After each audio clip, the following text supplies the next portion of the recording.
the latest military news update. This is AFP Community News, hosted by Rofh Suzon every 12 noon, Mondays to Fridays. Only here on DWDD Armed Forces Radio. One AFP for a stronger Philippines.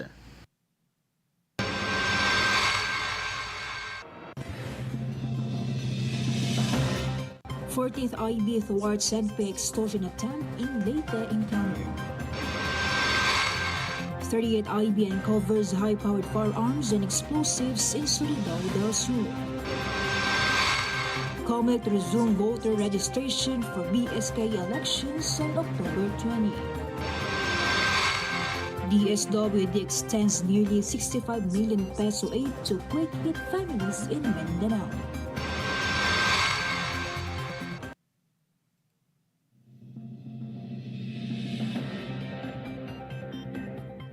Hello to everyone, especially to our troops at Camp Emilio Ginaldo in Quezon City.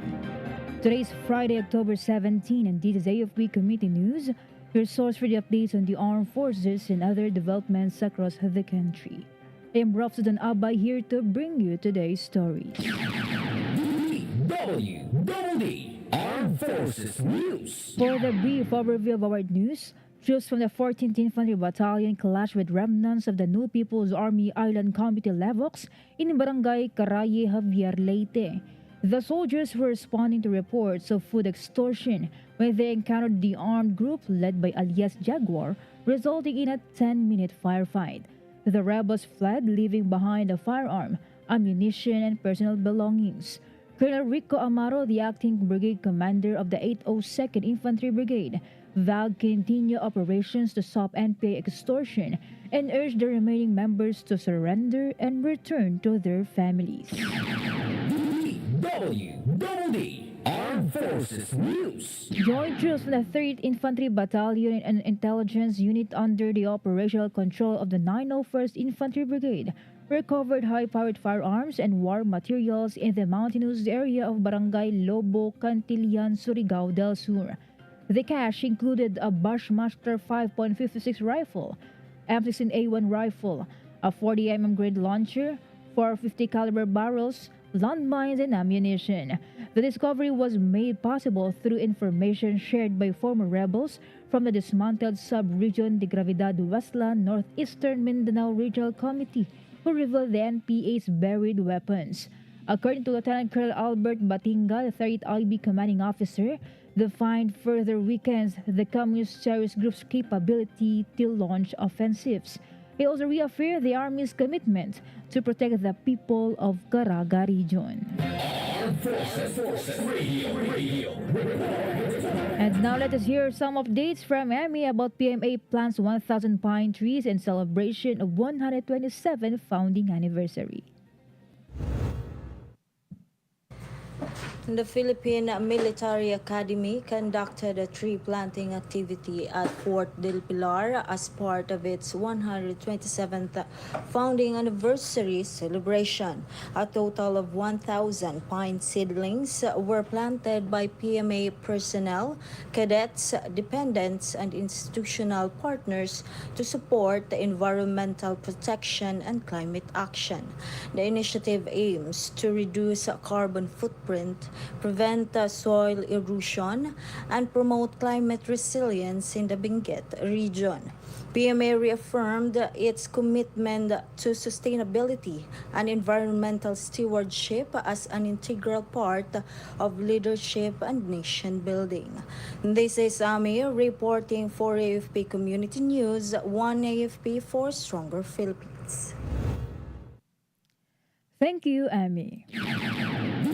DWDD National News. For our national news, President Ferdinand Marcos Jr. has ordered a large-scale cleanup within the Department of Public Works and Highways to eliminate corruption. DPWH Secretary Vince Dizon confirmed that the agency is strictly implementing the President's directive to cleanse the department from top to bottom. In just over a month, several officials have already been dismissed and charged as part of the anti-corruption campaign. Dizon emphasized that the DPWH will continue its internal cleansing to restore public trust and ensure that every government project truly benefits the people. National News. Families displaced by the recent earthquake in Cebu will soon move into modular shelter units at the first Bayanihan village in San Remigio, completed through a collective government effort in just 7 days. The Department of Human Settlements and Urban Development led the initiative, working with the Department of Public Works and Highways, Department of Social Welfare and Development, Armed Forces of the Philippines, Philippine National Police, Philippine Coast Guard, and the Office of Civil Defense to ensure the rapid construction of the shelters. DHS Youth Secretary Jose Rizalino Aliling said the project fulfills President Ferdinand Marcos Jr.'s directive to provide safe and comfortable housing for affected residents.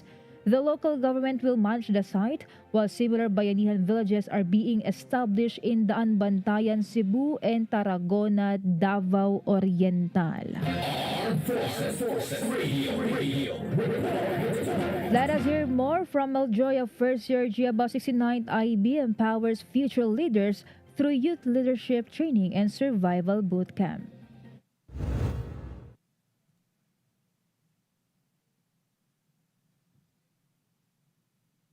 Yes, Rofh, the 69th Infantry Cavalry Battalion, in collaboration with the Municipal Disaster Risk Reduction and Management Office, Rural Health Unit, Philippine National Police, and Bureau of Fire and Protection, successfully spearheaded the 3-day Youth Leadership Training, Survival Boot Camp, and Rescue Olympics 2025 held at the Municipal Gym Candelaria, Zambales. The activity gathered around 160 high school and junior high school students from various schools across the municipality, aiming to enhance their leadership skills, teamwork, and preparedness in times of emergencies. Participants actively engage in practical learning sessions such as knot tying, fire building, outdoor cooking, basic first aid, and fire prevention.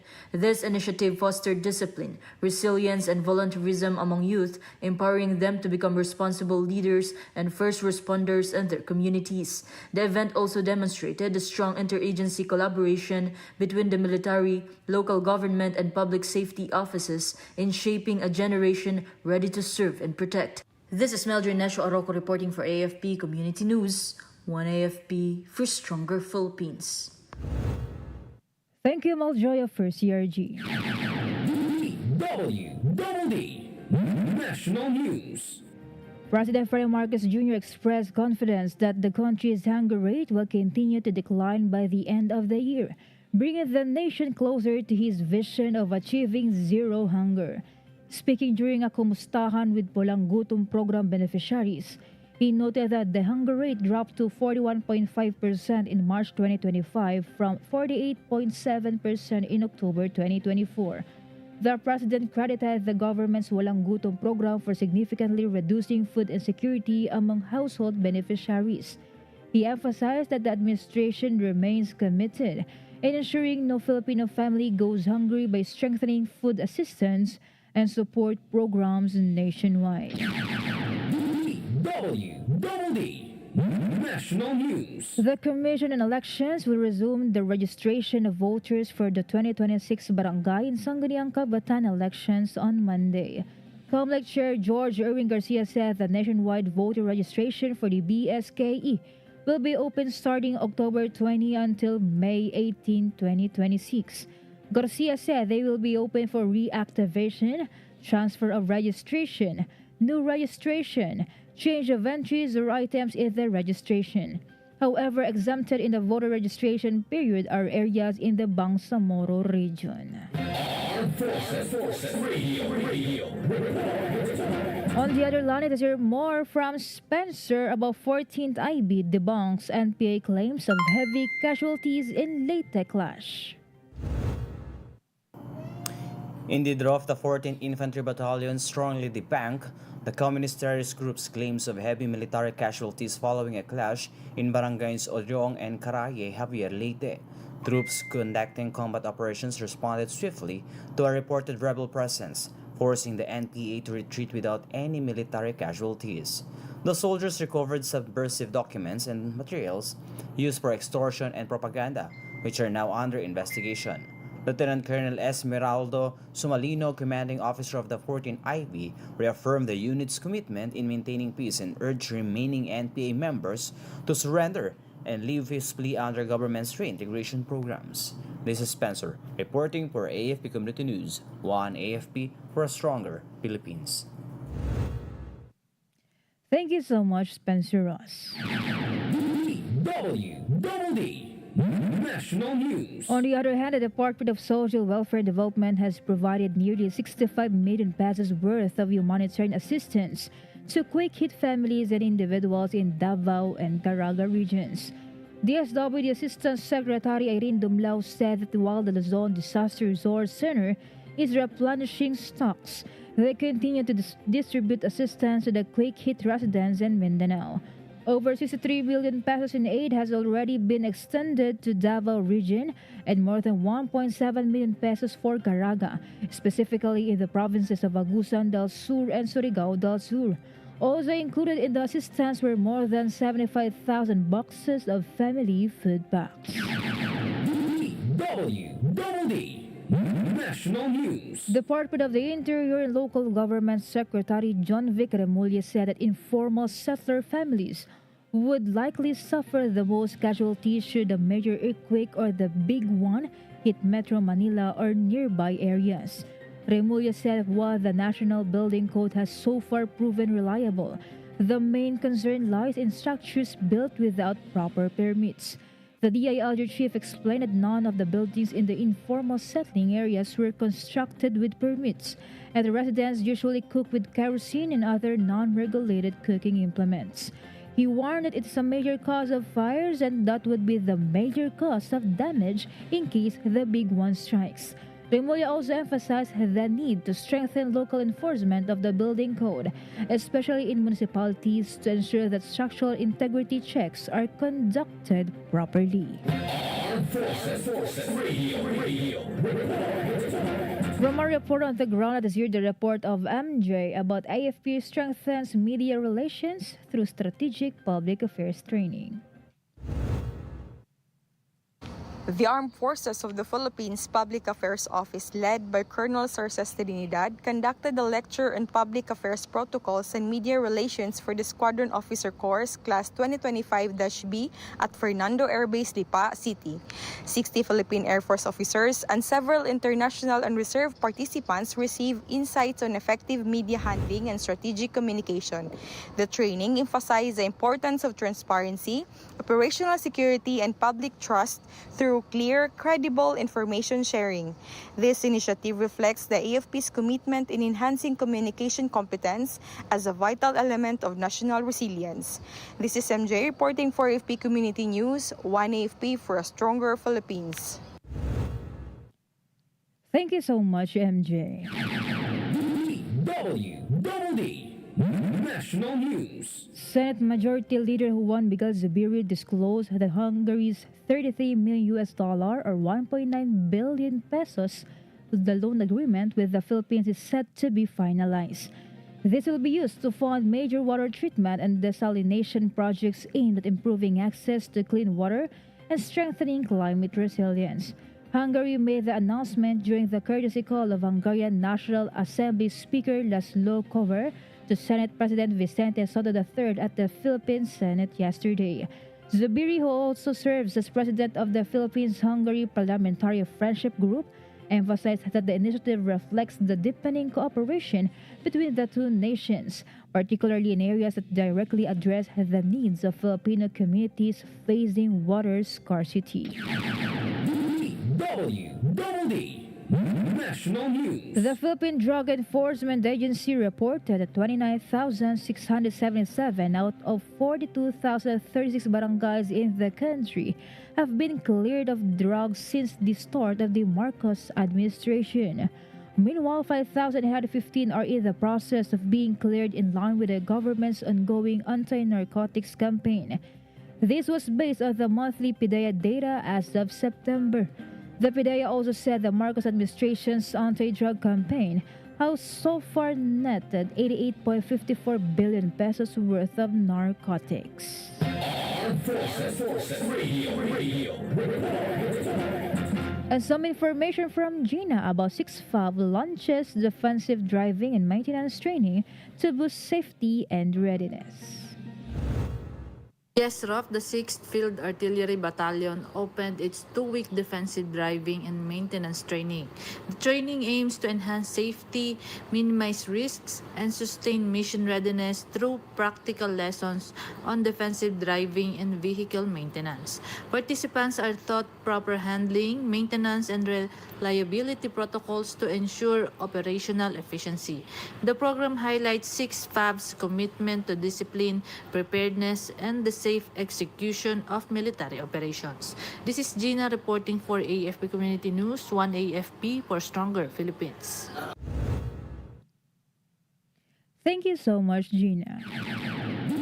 DWDD National News. For other national news, the value of bank accounts that were frozen in connection with a probe into anomalous flood control projects is estimated at around 5 billion pesos. Independent Commission for Infrastructure Executive Director and spokesperson Brian Hosaka said this comprised around 2,800 frozen accounts. As of last week, the AMLC has secured a 6th freeze order from the Court of Appeals on the assets tied to individuals and companies linked to the probe. According to Hosaka, the next step is to seek forfeiture. DWDD National News. The government is close to filing non-billable criminal cases against contractors Sara and Curly Discaya. This development came as authorities widened their probe into alleged anomalous infrastructure projects and possible links to CLTG Corporation. Public Works Secretary Vince Dizon said that the DPWH, the Department of Justice, and the Ombudsman through the Interagency Committee on Infrastructure are working together to ensure that those involved in alleged fund misuse are held accountable. Dizon said Ombudsman Jesus Crispin Remulla told him that the filing of criminal cases is almost complete and that the charges would be non-bailable. The DPWH chief expressed his trust that Ombudsman Remulla will act quickly. Armed Forces Radio. And more updates from Jimboy. Authorities neutralized wanted drug suspect in Maguindanao operation. 3 uniformed personnel wounded.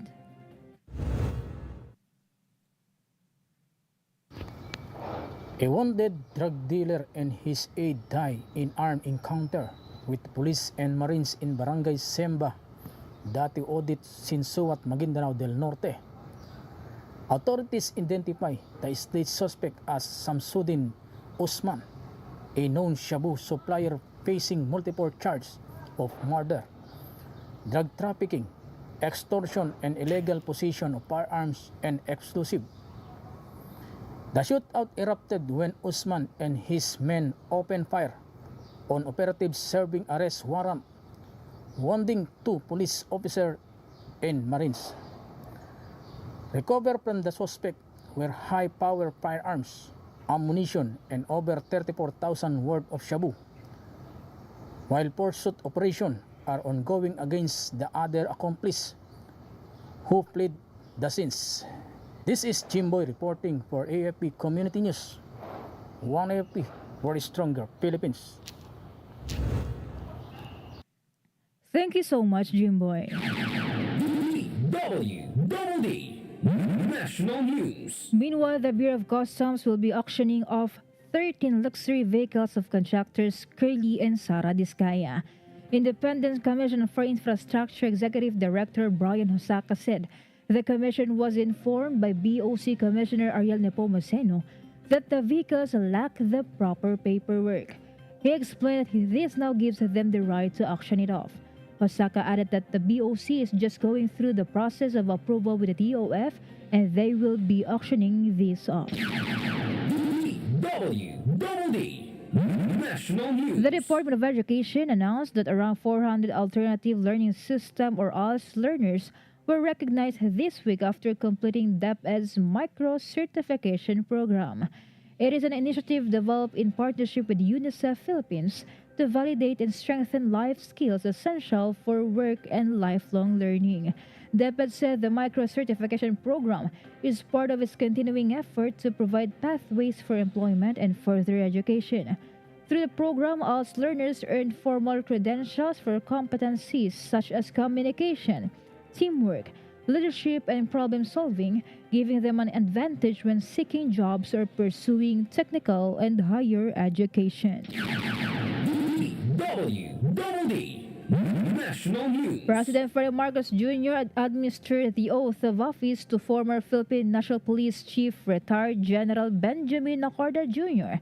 as the new Executive Director of the Presidential Anti-Organized Crime Commission or PAOCC. The agency is tasked to investigate and prosecute organized crime groups and corrupt public officials, conduct intelligence operations, and formulate anti-crime strategies. It has been actively combating illegal Philippine offshore gaming operators. Accorda replaces Gilbert Cruz, who Malacanang said would be appointed to another government post. DWDD Armed Forces News. And that concludes today's broadcast, and thank you for tuning in, especially to our audience on AFP Radio, the DWDD's Facebook page. Be sure to join and catch us again next week for more stories and updates, same time and same station. Once again, this is Rofh Suzon-Abay for AFP Community News, one AFP for stronger Philippines. Ito ang DWDD 1134 kHz AM. Balita, impormasyon at musika. Ito ang DWDD AFP Radio. Boses ng Kawal Pilipino. Kayo ay nakatutok sa DWDD AFP Radio. Kami po ay kasapi ng KBP, Kapisanan ng mga Broadcaster ng Pilipinas.